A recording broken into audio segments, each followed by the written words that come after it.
हाँ, तो चलिए आज हमारे सामने एक क्वेश्चन है, किसी स्टूडेंट ने पूछा था, उस कमेंट में आया था, तो इसके ऊपर बात करते हैं। An inclined plane rest against a horizontal cylinder of radius r. If the plane makes an angle of 30 degree with the ground, the point of contact of plane with the cylinder is a at a height of, किस height के ऊपर होगा। तो इस question में बोला क्या गया है, पहले अगर देखें ज्योमेट्रिकली, तो इस क्वेश्चन में बोला क्या है सामने वाले ने।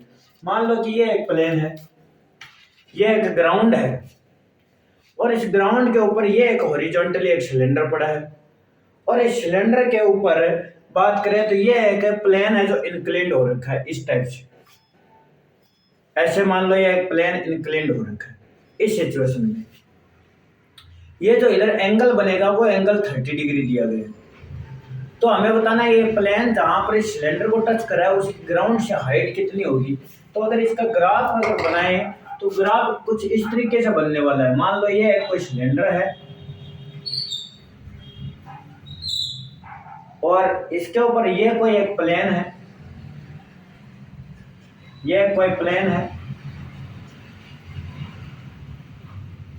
और इस प्लेन में कोई ना कोई लाइन होगी पक्का, और ये कोई ग्राउंड, मान लो ये ग्राउंड है, नीचे का पार्ट जो ग्राउंड जो दिख रहा है ये इस सिलेंडर के नीचे का पार्ट, ये प्लेन जो है इस ये जो ग्राउंड है इसके साथ 30 डिग्री का एंगल बना रहा है, और इसकी रेडियस जो है वो हमें दी गई है आर, कैपिटल आर। तो हमसे पूछा है कि इस पॉइंट जहां पर ये टच करेगा उस पॉइंट की इस ग्राउंड के साथ हाइट कितनी होने वाली है, वो हाइट बतानी है, कितनी हाइट होगी। मान लो ये कहीं ना कहीं ग्राउंड में एक लाइन होगी, वो उसके साथ ये 90 डिग्री एंगल बनाएगा। तो वो जो एंगल ये ग्राउंड के साथ जो एंगल बना रहा है, ये जितने भी है, ये मान लो ये ग्राउंड वाली लाइन, ये मान लेते हैं कि ये है एग्जैक्ट लाइन जो इसके सामने आ रही है, तो ये एंगल 30 डिग्री दिया गया है। तो हमसे पूछा है ये हाइट कितनी होगी, इस हाइट की कैलकुलेशन पूछिए। दोबारा से अगर देखूं तो ये जहां पर टच करेगा वहां पर भी, तो अगर वहां से कटिंग करूंगा तो एक मेरे को सर्कल दिखेगा ये, और इसके ऊपर ये ग्राउंड है, और यहां से है वो प्लेन जो इंक्लाइन किया गया है वो ये है प्लेन, इंक्लाइंड प्लेन। अब ये एंगल इसके साथ 30 डिग्री बना रहा है ग्राउंड के साथ, और इसकी जो रेडियस है वो कितनी है, वो रेडियस है आर। रेडियस हम जानते हैं ऑलवेज टेंजेंट के परपेंडिकुलर होती है, ऑलवेज परपेंडिकुलर होती है। ये भी एक रेडियस है, ये भी एक परपेंडिकुलर है। हमसे पूछा है कि इस पॉइंट की इस ग्राउंड के साथ डिस्टेंस कितनी है, या हाइट कितनी बनने वाली है। तो ये डिस्टेंस भी, हाइट जो होती है वो ऑलवेज परपेंडिकुलर होती है।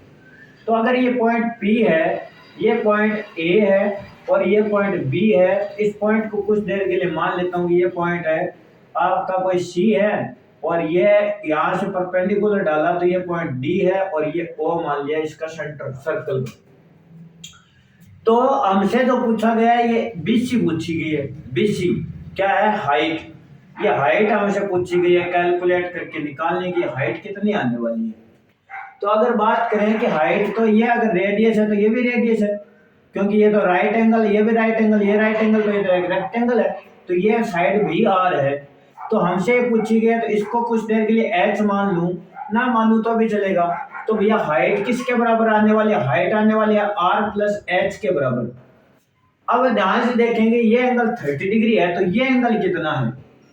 तो भैया टू लाइंस के बीच एंगल ऑलवेज उन लाइंस के ऊपर डाले गए परपेंडिकुलर के बीच के एंगल के इक्वल होता है। अगर दो लाइनें ऐसे दे गई हैं और कहे उनके बीच में एंगल कितना है, तो उनके बीच एंगल उतना ही है। इस पर मान लो ये परपेंडिकुलर डाला और इस पर ये परपेंडिकुलर डाला, तो उन दोनों लाइनों के बीच जो एंगल बनने वाला है वो एंगल भी ठीठा ही होने वाला है। तो परपेंडिकुलर के बीच और दो लाइनों के बीच एंगल ऑलवेज सेम होता है उन्हीं लाइनों पर अगर वो परपेंडिकुलर है। तो ये एंगल अगर 30 डिग्री है तो ये एंगल भी कितना है, 30 डिग्री। ये एंगल 30 डिग्री है। तो यहां से अगर इसको बनाएं तो यहां से देखें तो भैया मेरे को चाहिए ये हाइट है पूरी कंप्लीट, तो ये आर प्लस एच, तो आर तो कैलकुलेट करनी नहीं, एच कैलकुलेट करनी है। आर मेरे पास गिवन है, तो मैं कहता हूँ डीओ क्या होगा। डीओ अगर देखूं तो डीओ और अपॉन के अंदर अगर बीओ लगाऊं तो ये तो और कोई नहीं है, तो साइन 30 डिग्री है। साइन 30 डिग्री है, तो यहां से डीओ कौन है, डीओ तो मुझे कैलकुलेट करना है, और बीओ क्या है, बीओ रेडियस है। तो आर आ गया और साइन 30 का मान 1/2। तो तो कुल मिला के r/2 आ गया। अब मुझे तो h फाइंड करना है, तो h किसके बराबर होगा, तो मैं यहाँ से अगर लगाऊं DO अपॉन है और BD, तो ये भैया ये तो tan 30 के बराबर है। tan 30 तो tan 30 की वैल्यू निकाल लेता हूं मैं। DO कौन है, DO तो भैया अभी निकाला है r/2 है, और BD कौन है, BD है h, और इसका मान tan 30 का मान होता है 1/√3। यहाँ से h की वैल्यू निकाल लेता हूँ क्रॉस मल्टीप्लाई करके, तो h क्या आएगा, h आ जाएगा मेरे पास है √3/2r। तो जो मेरे को कुल हाइट निकालनी थी BC क्या है, कैपिटल R प्लस h, तो h की वैल्यू यहाँ पर अगर पुट करूं तो कितना बनेगा, √3/2r, और r अगर कॉमन लेने के बाद देखो तो ये कौन है 1 प्लस √3/2, और √3/2 कुछ नहीं 1.732 होता है। तो इसके अंदर 2 से अगर डिवाइड भी करूं तो इसका मान क्या बनने वाला है, 0.866 और 866 बनेगा। तो इसकी वैल्यू कुल मिला के कितनी आ गई, ये बन गया 1.8666r। तो ये ऑप्शन आने वाला है, तो ये ऑप्शन सेकंड में गिवन है, तो सेकंड गिवन ऑप्शन में गिवन है, तो इसका आंसर क्या बना 1.866r। आपको अगर ऐसे क्वेश्चनों का सॉल्यूशन और चाहिए तो कमेंट बॉक्स में डालें, और हमारा ये सहज मैथमेटिकल इंस्टीट्यूट के नाम से यूट्यूब पर भी चैनल है, इस नाम से प्ले स्टोर पर ऐप भी है, तो आप ऐप भी डाउनलोड करें, चैनल को सब्सक्राइब कर ले यूट्यूब पर, ताकि आपको और नए वीडियो मिले, बेहतरीन वीडियो। जो भी कोई डाउट हो उन डाउट के ऊपर हम इसी प्रकार निरंतर चर्चा करते चले जाएंगे। और हमारे इंस्टीट्यूट की एक विशेषता है कि हम यहाँ पर सबको एक ज्योमेट्रिकल व्यू में पढ़ाने वाले हैं। हर एक कोई टॉपिक आपका, चाहे मैट्रिक्स हो, चाहे आपका वेक्टर हो, चाहे कॉम्प्लेक्स हो, चाहे आपका ग्रुप थ्योरी हो, सब टॉपिक यहाँ पर आपके ज्योमेट्रिकली पढ़ाए जाएंगे। जिस किसी को CSIR नेट की तैयारी करनी हो, कॉलेज लेक्चरर की तैयारी करनी हो, या स्कूल लेक्चरर की, या सेकंड ग्रेड टीचर की, NDA की, उन सब के बैच अभी नए बैच 1 सितंबर से स्टार्ट होने वाले हैं। तो सारे बच्चे इस चैनल को सब्सक्राइब करें और आगे से आगे शेयर करें और लाइक भी करें, ताकि सारे बच्चों को बेनिफिट मिल सके। और एक नया एक तरीका सीखने का मिलेगा विजुअल मैथमेटिक्स पढ़ने का, कि किसी चीज़ों को विजुअल करके देखने से कितना बड़ा फायदा है, कि जो चीज़ें हम कैलकुलेट करके पूरा एक पेज भर के निकालते हैं, वो जब ज्योमेट्रिकली देखते हैं तो सामने आंसर दिख रहा होता है। जैसे लाइक है, किसी ने बोला कि सर, किसी ने अगर पूछा कि सर sin x इक्वल 3 लिखा है, इसका सॉल्यूशन बताओ, तो ज्योमेट्रिकल व्यू में देखें तो ये sin x का ग्राफ यूं है। ये ज्योमेट्रिकली अगर देखें तो sin x का ग्राफ कुछ इस तरीके का दिखता है, और इसका मान जो होता है वो -1, ये 1 से लेकर और -1 इनके बीच में रहता है, -1 से 1 के बीच इसका ग्राफ रहता है। इसका मतलब है 3, तो 3 अगर देखूं तो ये यहाँ पर कहीं पर 3 होगा, ये 2 और 3 पर जब मैं लाइन बनाता हूं तो ये लाइन तो इस ग्राफ को कहीं नहीं कट करती, तो इसका सॉल्यूशन नो सॉल्यूशन होगा।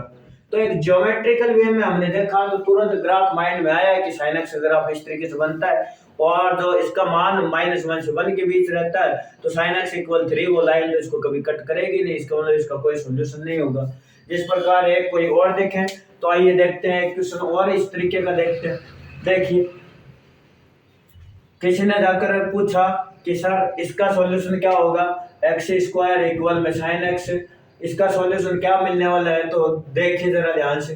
sin x का सॉल्यूशन मैं कहूँगा भैया x² का ग्राफ तो ये होता है, और sin x का ग्राफ ये होता है। तो सर इसका सॉल्यूशन क्या मिलने वाला है, एक तो सर ये यहाँ पर कट कर रहा है, एक यहाँ पर कट कर रहा है, तो इसके दो सॉल्यूशन आने वाला है, एक तो 0 0 दिख रहा है, दूसरा कैलकुलेट किया जा सकता है, देख कर ग्राफ से कैलकुलेट हो जाएगा। तो ये एक टेक्निक, बेहतरीन टेक्निक है ज्योमेट्रिकली चीज़ों को पढ़ने का।